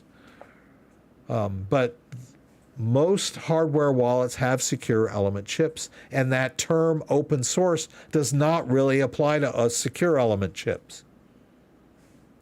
So it's not a good fit. So all of this hubbub and FUD over hardware wallets and people saying, oh, mine has to be open source. I don't want that wallet. It's not open source. You're not applying that term properly. I know, I hate to be one of those guys, but that term open source does not fit very well when we're talking about a hardware wallet architecture and system. Total hypocrisy. His criticisms are BS. Yeah. What cold wallet can we send Beam and Caspa to, as I can't to locate it on Ledger? I don't know about Beam, but Caspa can be managed on, let's see. Well, let's see. Let's just take a look here. You're asking me about Caspa. And this is not, hey, what's Caspa's, what are we going to do with Caspa and the price of Caspa? He wants to know, what wallets can I manage Caspa on? They don't. Now, what's interesting on CoinGecko is they'll tell you where you can buy it, but they don't give you like hard and fast rules as to what hardware wallets support Caspa. That might work better with Google, right? Let's ask Google. What hardware wallets support Caspa?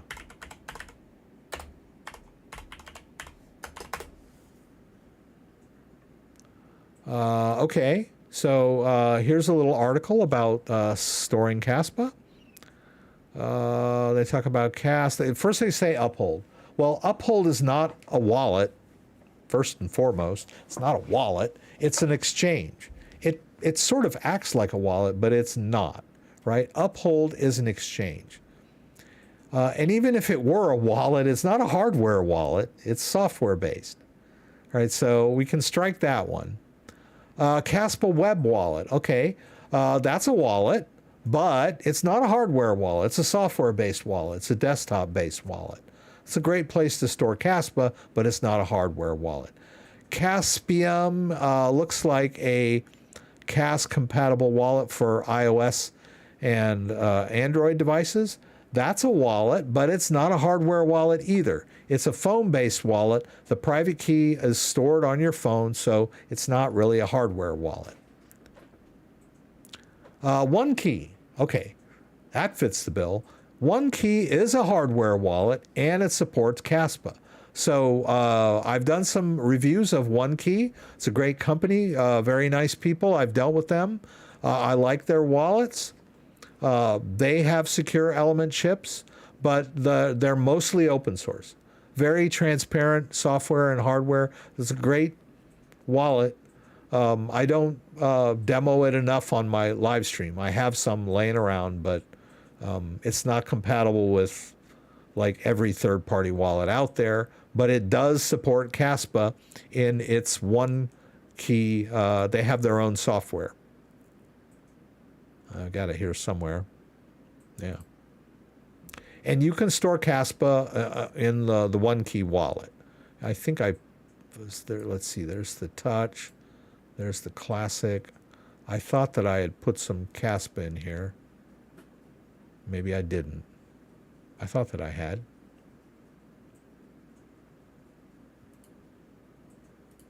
You got to switch to the right network. That's right. We got to switch over to Caspa. Yeah. I guess I don't have any in here at the moment, but it supports Caspa, right? And then, of course, we've got the Tangem wallet. Tangem supports Caspa token, right? So we could put some Caspa in our Tangem wallet. We did that last week. Now, Tangem, the app is phone-based, but the card is separate. So the Tangem wallet fits the bill as a hardware wallet, right? The private key is stored offline in your card. So that's your answer. You can choose OneKey or Tangem, whichever one. Do your own research and decide which wallet is best for you. Now, this other thing, Beam, I'm not too sure about. I don't know. I've never heard of that. Let's see here. Oops. We can even look at, what was it? Did this? Whoops, that's not it. I think I was over here. Was I over here? Yeah, I was over here. We could put Beam in here, see if that happens. So am I disappointing you that when you ask me a question, I Google it? Right? I get a lot of people ask me questions, and I seriously, I want to say, have you tried Googling it? Looks like Elipal might support Beam. Interesting. Possibly. How to open a Beam crypto wallet. Beam looks like Beam has its own wallet. Yeah, I'm not familiar with Beam. Whoops. Well, it looks like it's an ERC20 token. So you could probably do it in MetaMask. Here, let me do this.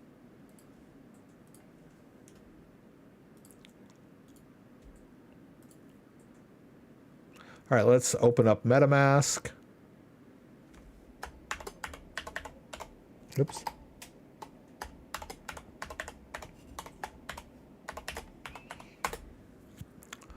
Let's switch over to the Ethereum network.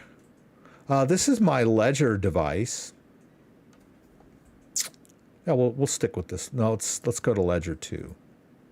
All right, now we can just add Beam to MetaMask, and you can see that we can add this token to our MetaMask wallet. And there's also a version of it on the BNB chain. So that might be cheaper to do it that way. So if we switch MetaMask over to the Binance Smart Chain, we can do the same thing, right? Now we should have it in our Binance Smart Chain. Yeah, 0 balance. Yeah. And then if you wanted to buy some, you could buy a little bit. Yeah, like that. There's not a whole lot of in here at the moment.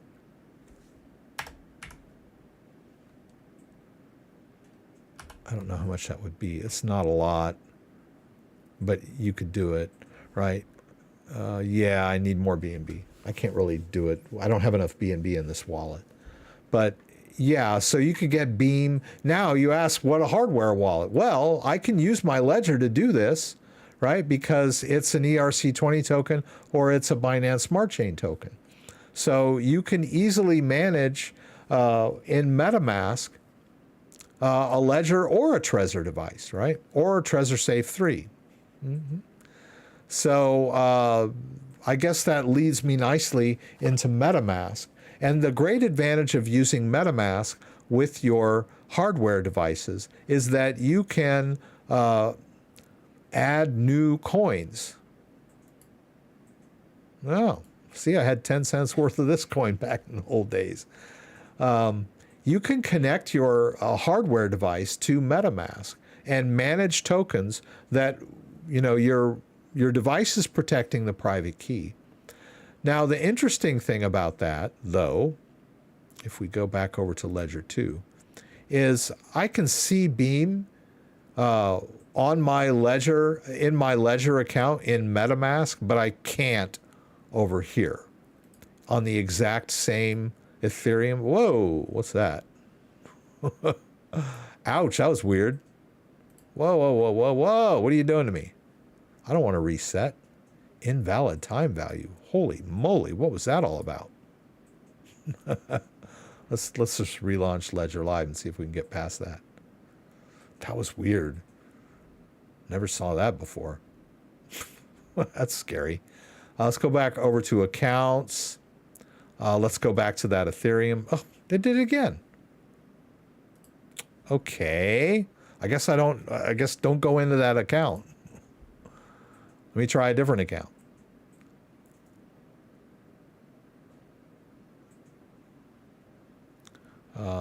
Okay. Can I go into my Cosmos? Yay. Okay. All right. Can I go into my Bitcoin? Yes. Can I go into my Ethereum? No. Okay. All right. Let's see. How am I going to fix that? Maybe it's because I'm in MetaMask. Not usually, but I'll just exit MetaMask, I guess. And I'm just going to go to accounts. I'm going to remove this. There we go. And let's see. We got the right one attached here, I hope. Yeah, we do. Let's go back and just add Ethereum again.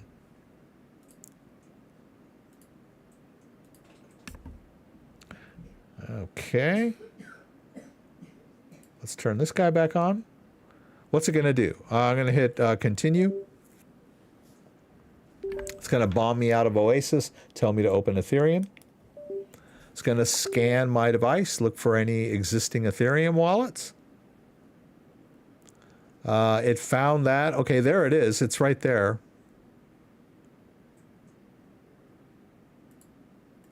This is called main. This is the one that I just deleted, right? Notice how Ledger Live can scan the device.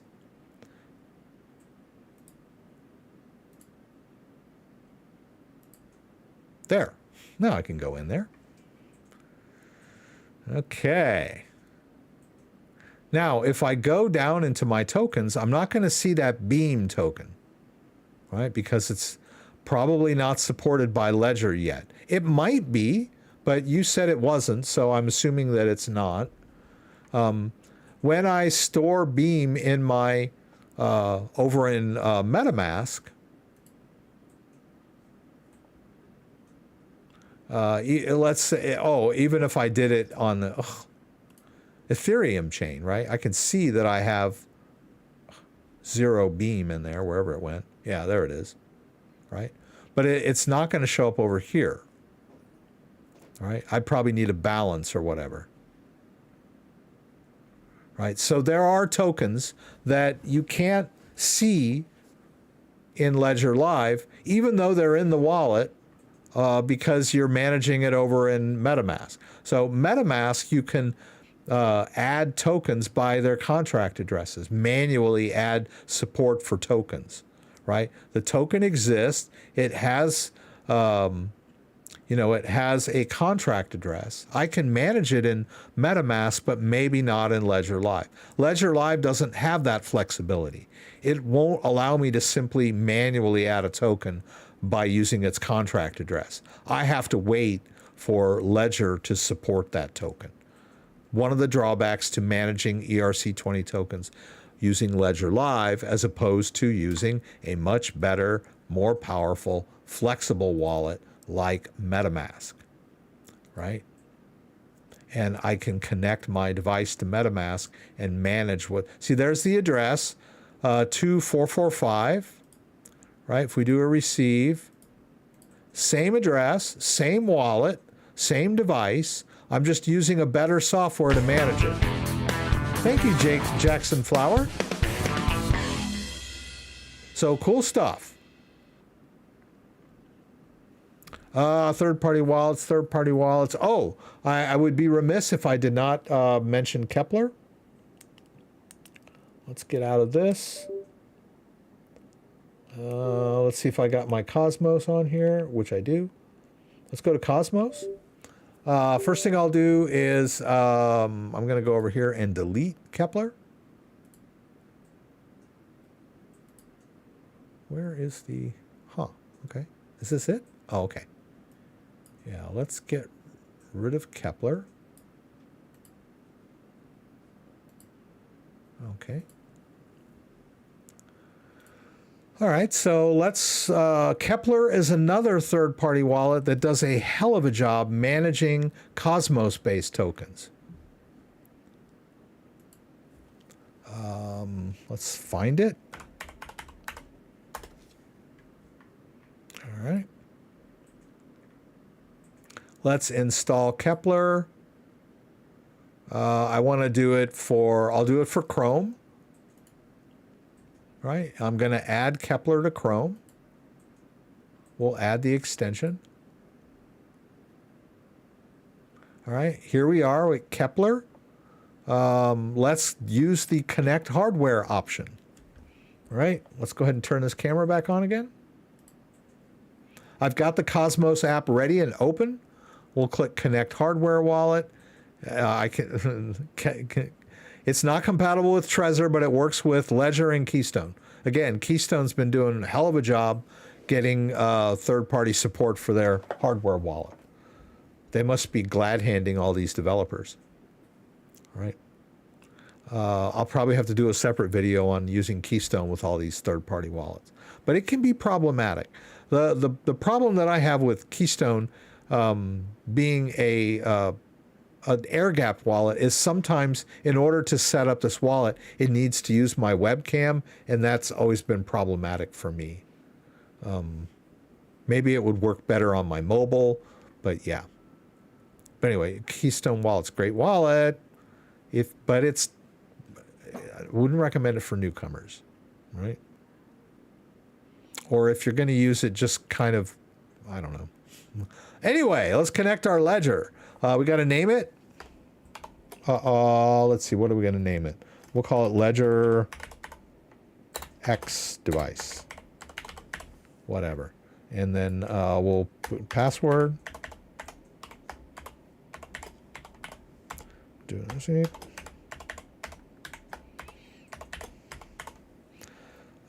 Connect to Cosmos is fine, right? That's the app that I have on my device. I guess I could have used the Terra app or the secret app. No, thank you. All right, so we're going to use the Cosmos app. We'll hit next. I've connected. I've unlocked my ledger. Thank you. Use alternate USB method. I don't think I need to do that, do I?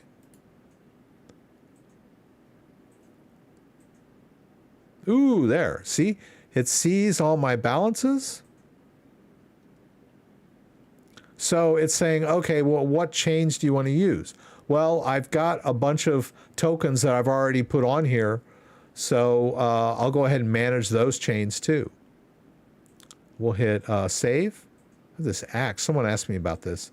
I don't have any on here, but we could put it on there just for the heck of it. And that's it. I'm done. We can pin Keplr, right? So we have easy access to it. Let's hit finish. All right, let's go back up to the Keplr wallet. And pretty cool, right? I wish, well, I don't know. Oh, well, let's do, we can do Keplr dashboard. So if we do that, then we can look at it in the browser. Pretty cool, huh? Recommended chains. Your stakeable assets on these chains have the highest fiat values. It shows me I've got some secret staked. I've got some Atom staked. It's just really good. Manage staking. Well, I don't need to manage it. I'll just let it. I can see. So it shows me the total value of my wallet. It shows all my other Cosmos-based chains. Right? I can see what I'm staking. Staking on Cosmos, on Secret, on Kava, even on Osmosis. Prove ownership. I don't want to do that right now. Cross-chain, your social profile. Nah, I'm not going to do that. Maybe later. So I can look at Cosmos. I can look at Osmosis. Look what I've got in Ledger Live. If I go over to Ledger Live and go to Cosmos, well, I can see my Atom, but I don't see that Secret. I don't see that Osmosis. It's fairly limited, the options that I have for managing my Cosmos. I could stake it in here, but I can't do like Cosmos chain swaps like I can do over in the Keplr dashboard, wherever that went. Was it here? Yeah.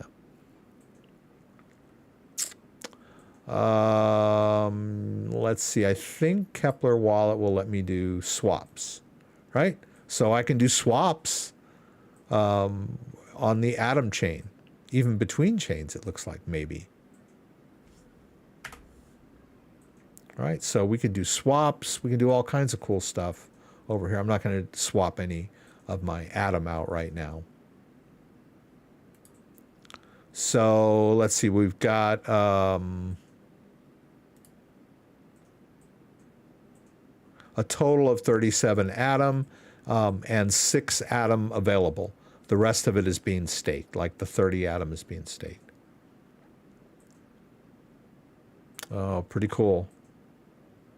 Oh, these are the validators I can choose from. So Keplr, another great third-party wallet that I can use to manage tokens on the Cosmos blockchain, like Atom and Secret and Osmosis and Kava, right? Pretty great. Yeah, even Kava. All right, let me go back over here. I hope that I've kind of given you a taste of the power and flexibility that you have at your fingertips with a Ledger device and third-party wallets.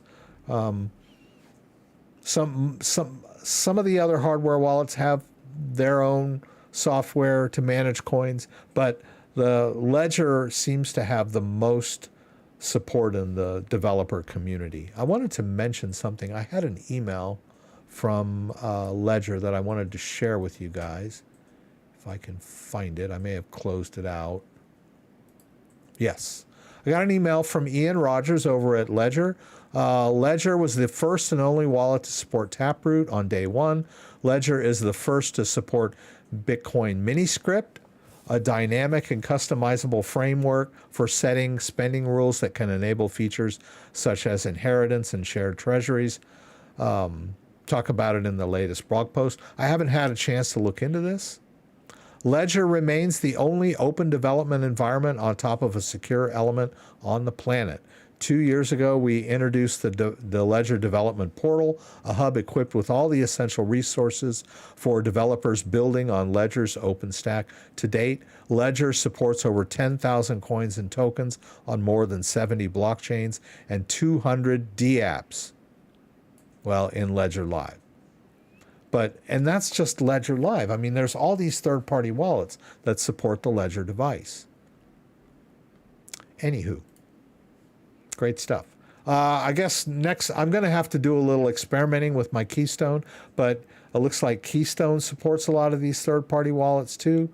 But like I said, when it asks me to scan a code with my webcam, I've had problems with that in the past. It's not always seamless and consistent. But like I said, it's a great, secure, air-gapped wallet. Managed tokens in the Tangem wallet, right? Yeah, I mentioned that we've got KAS support in Tangem. It's a great wallet. Tangem supports a lot of coins too. A lot of good stuff going on over with Tangem. By the way, one of my contact over at Tangem said, "Hey, I noticed you did a video on managing KAS with a Tangem wallet. Oh, and someone was asking about that here tonight, so let me just quickly give you that one. Yeah, I did a video on managing KAS with a Tangem with my little comic self there. So I'll drop that in there. JDO, Infinity, generally speaking, they are investing millions, so parking a third party for companies is usually the solution. They are not putting it on self-custody wallet for legal reasons. Inheritance function is interesting, as most of us do not have a good solution for that right now. Yeah. JDO, thanks for being here tonight and fielding questions. I know you were talking to some people. Let's see. And thank you, Dan, for being here as well, and Kenny. We're getting towards the end here. Let's see. Crypto Burger, I've been trying to explain BTC to my workmates. Firstly, they laughed at me and said I was stupid. Now, in the last few weeks, I've got most of them coming to me asking about this Bitcoin thing. Yeah, it's funny. Preach. Uphold is Vault now. Okay, so Uphold Vault, I haven't looked into that. I don't, they say they've got a vault. I don't know what that means. Coinbase has a vault, and they claim that it's like offline from their exchange, and so they're going to like move your Bitcoin from the exchange to their so-called vault. That's still them managing your tokens for you. As far as I know, let's look at Uphold Vault.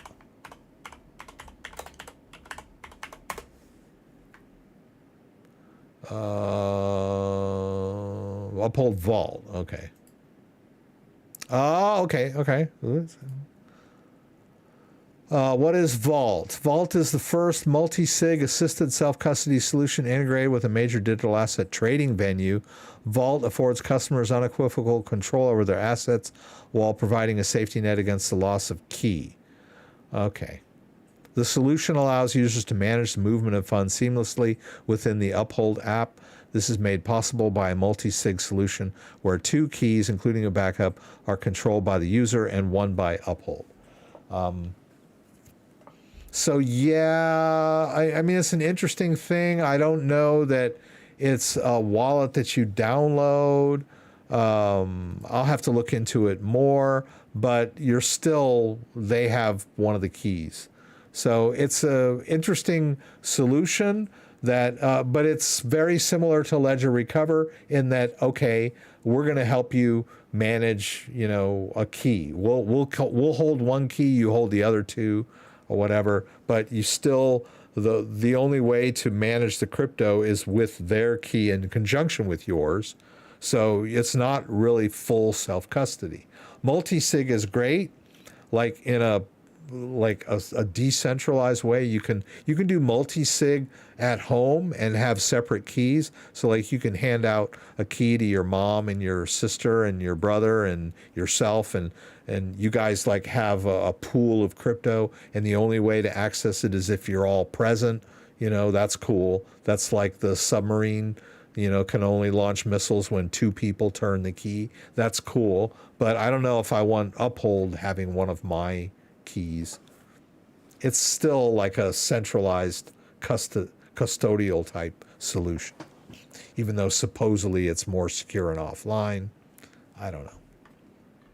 But in general, Uphold is an exchange, not a wallet. And I haven't looked into this vault thing, but I don't know.